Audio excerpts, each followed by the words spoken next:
सबैजनालाई येशू ख्रीष्टको नाउँमा जय मसीह। आज हामी गर्भपतनको बारेमा चर्चा गर्नेछौँ। गर्भपतन भनेको गर्भबाट भ्रूणको निष्कासन गरेर गर्भावस्थाको अन्त गर्नु हो।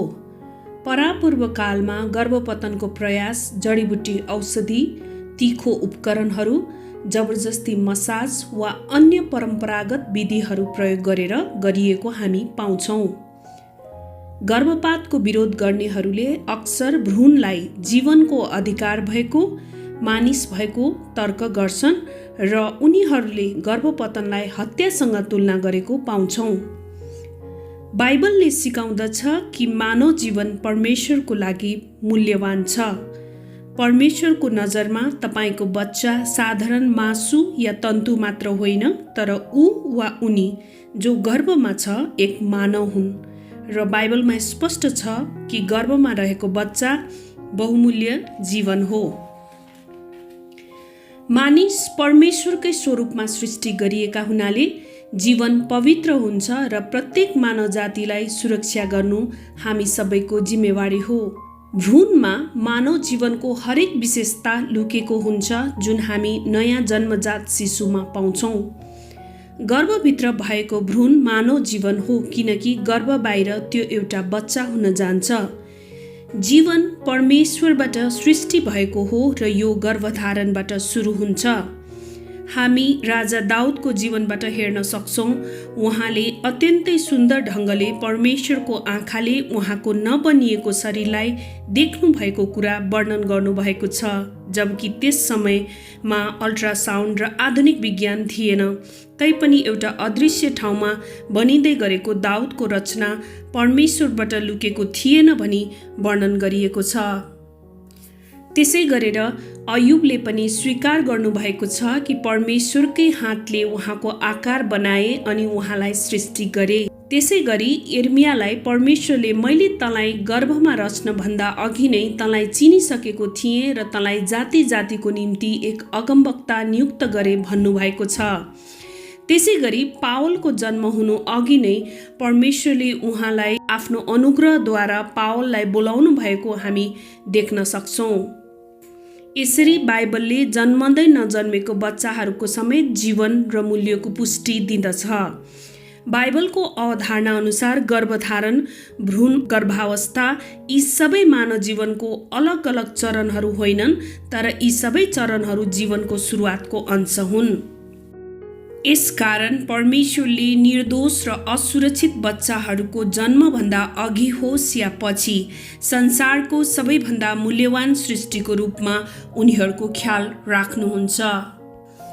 निर्दोषको रगत बगाउने हातलाई परमेश्वरले घृणा गर्नुहुन्छ।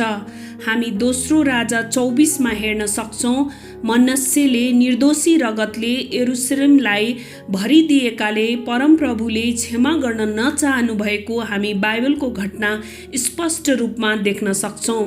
त्यसकारण हामी भन्न सक्छौँ कुनै पनि महिलाले आफ्नो गर्भको बच्चालाई नष्ट गर्नु हुँदैन।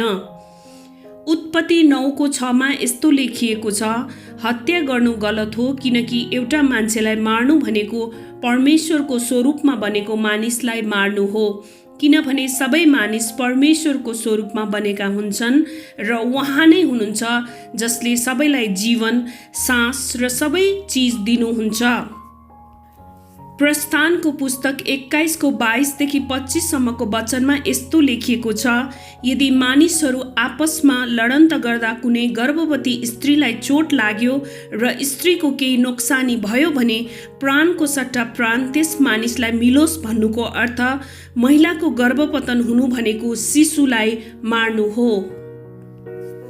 यस पदबाट हामीलाई एउटा महत्त्वपूर्ण सङ्केत के दिइएको छ भने गर्भमा भएको भ्रूण उसको आमा जत्तिकै मूल्यवान छ। गर्भपतन येशूको लागि असहनीय छ किनकि यसले निर्दोष मानिसको ज्यान लिन्छ। बाइबलले निरन्तर निर्दोष र सजायको लागि अयोग्य मानिसहरूको हकको रक्षा गर्दछ। प्रस्थान 23:7 यस्तो लेखिएको छ, निरअपराध र इमानदारलाई प्राणदण्ड नदेऊ किनकि दोषीलाई म कहिले निर्दोष ठहराउने छैन। यस पदले न्यायिक मुद्दाहरूमा निष्पक्ष न्यायको महत्त्वबारे बताउँदछ।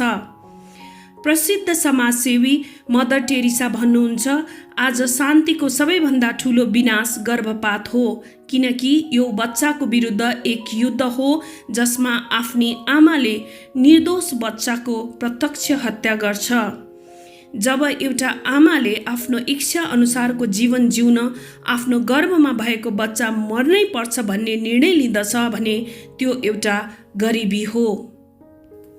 जब एउटी आमाले आफ्नै बच्चालाई पनि मार्न सक्छ भने हामी कसरी अर्को व्यक्तिलाई हत्या नगर भनी भन्न सक्छौँ, उहाँ थप्नुहुन्छ।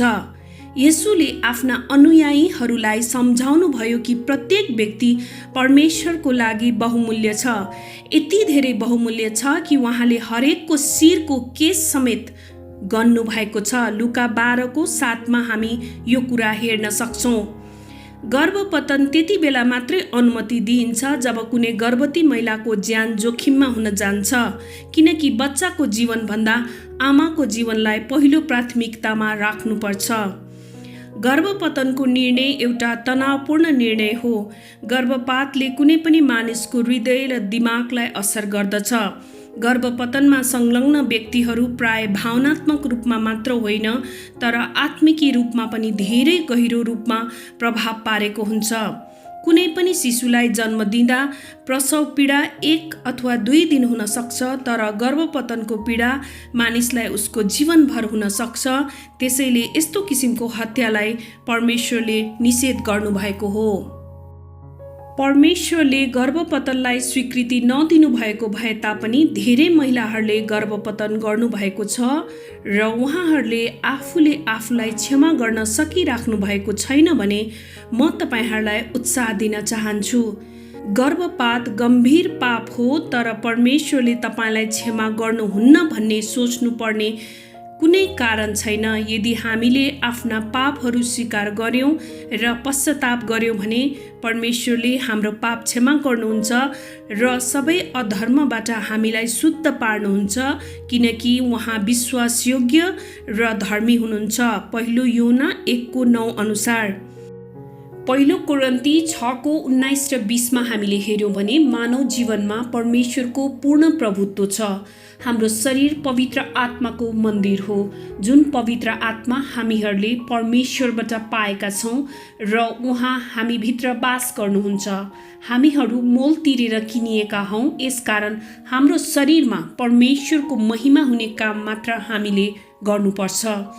बाइबलले हामीलाई बताउँदछ कि साँच्चीकै बच्चाहरू परमेश्वरबाट आएका उपहार हुन् र गर्वको फल चाहिँ इनाम हो।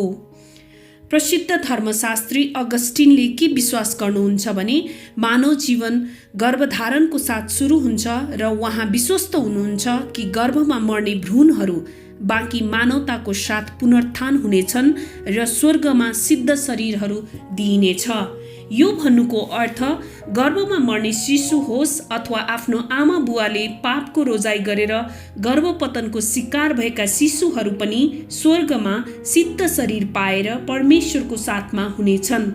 तर जसरी एउटा बिरामी व्यक्तिको लागि ट्राफिक नियमहरू पालना गरिँदैन, ठीक त्यसै गरी बलात्कारको मुद्दामा महिलाहरूलाई सान्त्वना स्वरूप गर्भपतनको लागि अनुमति दिनुपर्छ। रोमी 5:8 यस्तो लेखिएको छ, परमेश्वरले हाम्रो निम्ति उहाँको प्रेम यसैमा देखाउनु भयो कि हामी पापी छँदै ख्रीष्ट हाम्रो निम्ति मर्नुभयो। यसरी बाइबलले हामीलाई परमेश्वरको बारेमा यो बताउँदछ कि उहाँले हामीलाई कति प्रेम गर्नुहुन्छ र बहुमूल्यको ठान्नुहुन्छ। पापलाई मानिसहरूले कानुनी मान्यता दिए पनि परमेश्वरको नजरमा त्यो पाप नै हुन्छ। मानिस परमेश्वरकै स्वरूपमा सृष्टि गरिएका हुनाले बाइबलले हत्यालाई निषेध गरिएको छ। मानव जीवन पवित्र छ, त्यसकारण हामी सबैले मानव जीवनको सुरक्षा र सम्मान दुवै गर्नुपर्दछ। धन्यवाद। जय मसीह। सालोम।